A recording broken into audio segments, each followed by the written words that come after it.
The south side of Chicago breathes its usual evening rhythm as Shayenne walks home from work. The autumn wind carries the scent of fried food from corner diners and the distant hum of the L train. At 30 years old, Shayenne moves through the world like a ghost, her dark skin blending into the background, her wardrobe a rotation of faded grays and muted browns. She keeps her head slightly lowered, her voice soft, her presence easily overlooked. The other women in her office chat loudly about weekend plans, but no one invites her. She has grown accustomed to solitude. Her tiny apartment, a one-bedroom with peeling wallpaper and a flickering overhead light, offers little comfort. The space is neat but impersonal, as if she's never fully settled in. The only framed photo on her dresser shows her and Layla, her childhood friend, arms slung around each other at their high school graduation. Layla, radiant in a fitted red dress, smiles with effortless confidence. Shayenne, in an ill-fitting borrowed blouse, stands slightly hunched, as if trying to take up less space. At the office, Shayenne works quietly in accounting, crunching numbers while her coworkers gossip. Derek, from the sales department, occasionally stops by her desk. He's handsome in a careless way, tall, with smooth dark skin and a charming grin that never quite reaches his eyes. He flirts lazily, calls her Shy Shay, and makes jokes about how she should loosen up.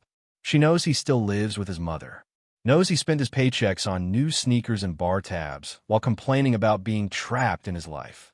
But when he asks her out, she says yes. Their courtship is brief.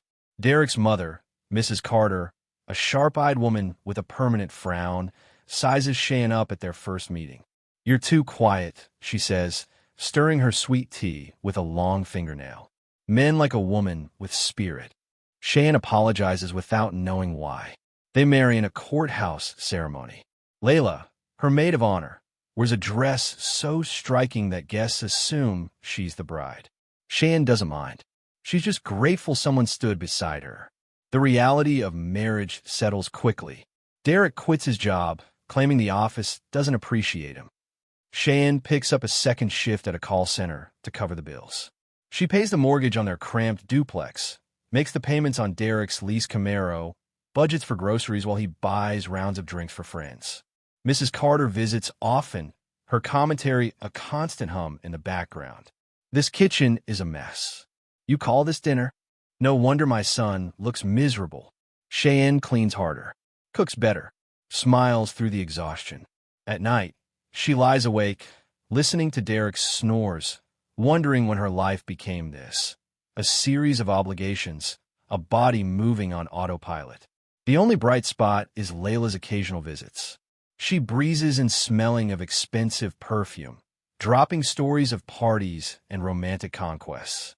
"You deserve better than this," she sometimes murmurs, eyeing Derek's discarded beer cans on the coffee table. Shayenne just shakes her head. Better is for women like Layla, women who know how to take up space. And so the days pass. Shayenne rises before dawn, works until her vision blurs, comes home to a house that never feels like hers.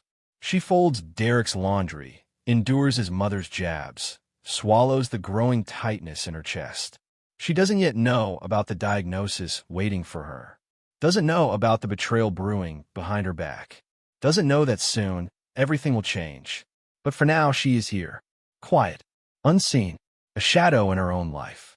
The fluorescent lights of the oncology ward hum softly as Shayenne sits motionless on the examination table. The doctor's words hang heavy in the air.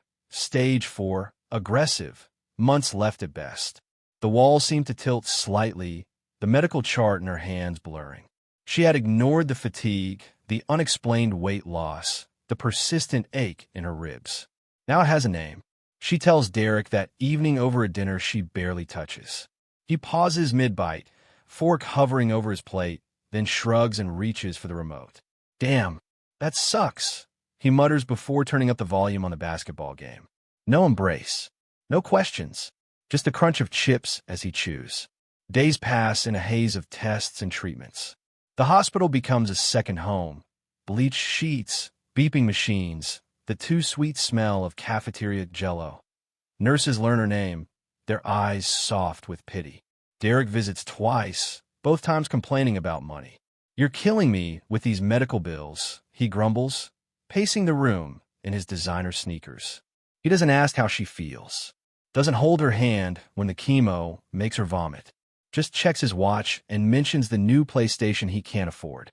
Her birthday arrives unnoticed by everyone but the hospital staff, who bring her a cupcake with a single candle.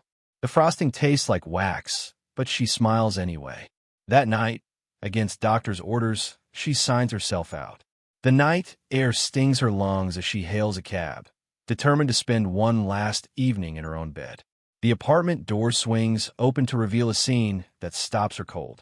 Stilettos, red-soled, expensive, lie discarded by the couch. Laughter floats from the bedroom, high and familiar. Her pulse throbs in her throat as she moves down the hallway, each step heavier than the last. The door is ajar. Silk sheets twist around naked limbs. Layla's manicured fingers trail down Derek's chest as he nuzzles her neck. For a suspended moment, Shayenne simply watches, the betrayal so complete it feels surreal. Then they see her. Derek jerks upright, face twisting into annoyance rather than guilt. "The hell, Shay? You can't just barge in."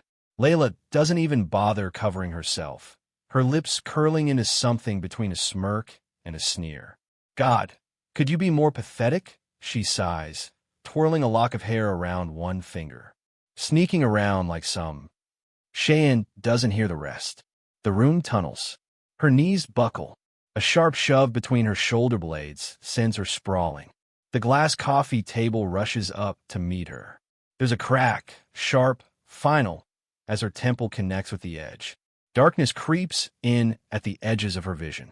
Above her, their voices float disembodied. "Should have died in the hospital like she was supposed to. Life insurance clears in 3 days, baby." The last thing Shayenne sees before the blackness takes her is their intertwined fingers, his thumb stroking Layla's knuckle with the same lazy affection he once pretended to reserve for her. Then nothing. A sharp gasp tears through Cheyenne's lips as her eyes fly open. The sterile hospital smell is gone, replaced by the faint lavender scent of her old apartment. Sunlight streams through familiar curtains, the same one she replaced after marrying Derek. Her hands tremble as they fly to her face, fingers tracing smooth skin where 4 needles should have left bruises. The digital clock on her nightstand blinks the date back at her, a year before her wedding. For several heartbeats, she simply lies there, paralyzed by the impossible truth. The memories flood in, Derek's smirk, Layla's cruel laugh, the shattering glass. Her body thrums with phantom pain where the table edge met her skull. The rage comes next, white-hot and terrifying in its intensity. She grips the sheets until her knuckles bleach, swallowing the scream building in her throat. The shower runs scalding that morning. Steam clouds the mirror as she steps out, but not enough to obscure the woman staring back. Dark circles under her eyes, shoulders permanently hunched as if carrying invisible weight. The sight makes her stomach twist. Without hesitation, she reaches for the scissors. Hair falls in dark coils around her feet. The woman in the mirror now sports a sleek, asymmetrical cut, the sharp angles transforming her face. She books an emergency salon appointment, emerging hours later with rich mahogany highlights that catch the light. The credit card debt doesn't matter. Nothing matters except the way sales associates now glance up when she enters stores. Her work wardrobe undergoes ruthless editing. Drab cardigans hit the donation bin, replaced by tailored blazers that nip in at her newly rediscovered waist. She wears heels that click with purpose down office corridors, no longer shrinking against the walls. The first time Derek sees her transformation, his coffee cup pauses midway to his lips. She walks past without acknowledging him, catching his reflection in the glass door, mouth slightly open, eyes tracking her like he's seeing her for the first time. Marcus notices too. The company's youngest VP moves through the world with an easy confidence Shayenne once would have found intimidating. Now, when he lingers by her desk to discuss quarterly reports, she meets his gaze steadily. His attention is subtle, a freshly brewed coffee appearing at her workstation, invitations to high-profile meetings she'd never previously rated. At their first one-on-one strategy session, his knuckles brush hers when passing documents. The contact sends an unexpected spark up her arm, but she doesn't pull away. Late nights become her secret weapon. While coworkers rush for elevators at 5, Shayenne stays, combing through archive financials. The patterns emerge slowly. Derek's inflated expense reports, Layla's mysterious consulting fees from last year's gala. She photographs everything, the digital trail safely encrypted. Sometimes, in quiet moments, she presses a hand to her sternum, half expecting to feel the tumor's phantom presence. The doctors had given her months. Now she has a year. A year to dismantle 2 lives brick by brick. Her reflection in the office windows shows a woman transformed, posture straight, eyes glittering with quiet calculation. The old Shayenne would have wept at Derek's betrayal. The new one simply adds another note to her growing dossier. The game has begun. Derek's hands grow clammy as he stares at his dwindling bank account. The numbers glare back at him accusingly. Overdraft fees piling up, credit card balances creeping into the red. For the first time in years, there's no Shayenne to quietly transfer funds. No apologetic text promising to cover his late payments. His fingers hover over his phone, thumbs scrolling through their message history. Her last response was 3 weeks ago, a single-word answer to his request for rent money. He catches glimpses of her around the office, always just out of reach. The new Shayenne moves with a confidence that makes his stomach clench. She wears dresses that cost more than his car payments, her perfume lingering in hallways long after she's gone. When he tries to corner her by the copier, she steps aside with the precision of a matador avoiding a bull, her dark eyes flicking over him like he's a stain on the carpet. The final blow comes on a Thursday afternoon. Rounding the corner toward the break room, Derek freezes. There, through the glass-walled conference room, Shayenne leans over a spreadsheet, Marcus standing close behind her. The CEO's hand rests casually on the small of her back, his mouth curved into a smile Derek has never seen directed at himself. Something ugly coils in his gut. That night, whiskey burns his throat as he spills everything to Layla. They sit in her overpriced condo, the same one Cheyenne's indirect paychecks helped furnish. She's cutting me off, he slurs, ice cubes clinking violently against his glass. Playing hard to get with fucking Marcus now. Layla's manicured nails tap against her wine glass. The diamond bracelet on her wrist, a gift from Derek last Christmas, paid for with Cheyenne's bonus, catches the light. Her lips purse in a mock pout that doesn't reach her cold eyes. Poor baby, she coos, before her expression hardens. But we can't have your little cash cow wandering off, can we? Across town, Shayenne sits in a dimly lit office, flipping through a manila folder. The private investigator's photos are crisp and damning. Derek leaving Layla's apartment at 2 a.m., 6 months before the wedding. Screen captures of text messages reveal Layla's true thoughts.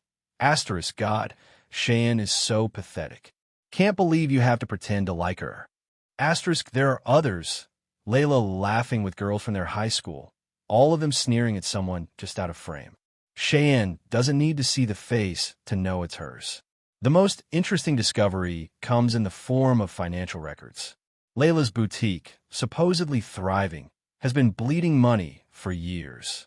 Several large deposits coincide exactly with dates Derek filed questionable expense reports at work. Cheyenne's fingers trace the numbers, a slow smile spreading.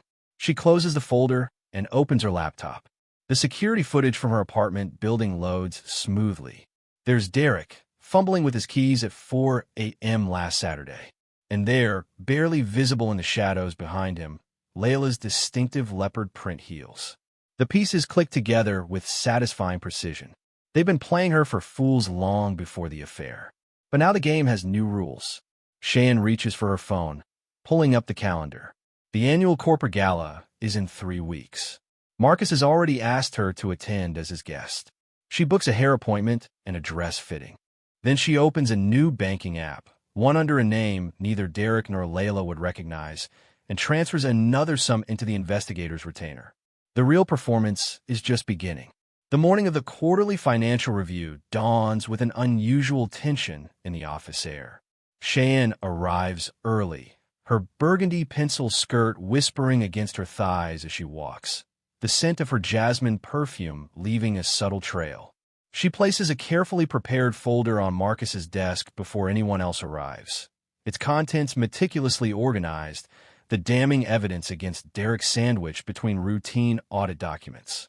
Marcus's expression darkens as he flips through the pages. The falsified expense reports show a clear pattern. Derek's client dinners at restaurants where Layla just happened to be photographed the same nights, inflated mileage claims for trips he never took, duplicate receipts submitted multiple times. The final nail is a series of unauthorized transfers from company accounts to a shell corporation with ties to Layla's failing boutique. HR moves with surgical precision. By lunchtime, security escorts a red-faced Derek from the building, his cardboard box of belongings embarrassingly light.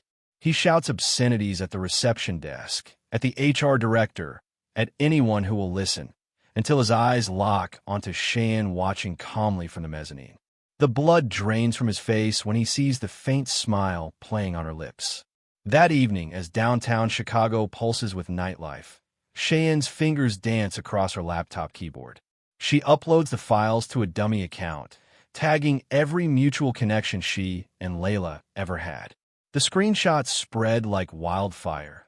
Layla's vicious messages planning to get rid of that pathetic mouse. Once the life insurance clears, her mocking commentary about Derek's sexual incompetence, her admissions of sabotaging Cheyenne's relationships since high school.